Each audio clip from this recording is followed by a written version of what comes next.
Oh, howdy all, grab yourself a drink. It is time for some Path of Exile discussion. Today is the first day after the 3.18 spoiler livestream, and we're back into normal spoiler season now. So we're getting a small dribble of information here and there, things that were not included in the spoiler livestream. 3 pieces of news today. 2 of them are official GGG announcements. One of them is a major bug that needs to be fixed pretty urgently, and it relates to one of the new supporter packs. So firstly, let's start with a small piece of information, which is exactly what you see on the screen at the moment. Your Atlas will now tell you how many passive points you've allocated. The very small quality of life improvement that really probably should have been in 3.17.1, but while that might have been the best time for it, the second best time for it is tomorrow. Secondly is a bug that really needs to be patched. You may have seen that one of the new supporter packs has an effect that modifies the level up effect. GGG undoubtedly were designing this and thought, there's no way this can go off in town, is there? No, you can't hold off on a level. You have to take it the instant you get the XP for it, and you can't gain XP in town. So they've gone and given it the approval, thinking, yeah, this is all fine. No one can use this to flashbang people or troll. However, some smart people have been playing around with it and have found a way to troll with it and to flashbang entire towns. What you need to do is use a book of regression, which allows you to decrease your character level by 1.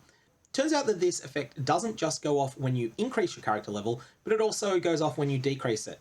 So you can sit in a low-level town and you can set this effect off over and over again and blind people. Or if you really want to be an absolute monster, you can go to the highest rogue harbor, and then you can just play the game normally. There is a popular strategy that people do at league start where they will get to about level 65, and then they will just keep running heists. Every time that they level up, they will level themselves down again in order to refresh the vendors and get new heists. This strategy is really strong for getting early loot, and it involves you flashbanging everyone around you if you happen to own this MTX. For this reason, this really needs to be patched. It's going to be used both by trolls to grieve people, but also just by players who are playing their own strategy. And it's going to be blinding, and it's going to be a miserable experience for everyone else. So, GGG, fix this. Don't let this go live in 3.18. Keep the MTX, obviously, but don't have it apply when players level down. Last, we have Shadow Shaping. Shadow Shaping is a new Atlas Keystone. Now, the Keystones have a big drawback and a big advantage, and this one's no different. This is something that the vast majority of players won't want to take, but that a small minority of people will absolutely love. Shadow Shaping sacrifices the current way that favorited maps work. Favorited maps let you bias your map drops towards getting certain maps. Shadow Shaping changes that so that it biases your drops away from certain maps. Effectively, it bans those maps from dropping. I can see 2 main uses for this. The first one is someone that just wants variety in their mapping and that is willing to endure a little bit less agency over what maps drop in exchange for the bonus, which we'll come to in a sec. The second case you might use this is if you're wanting to focus on a specific lower tier map.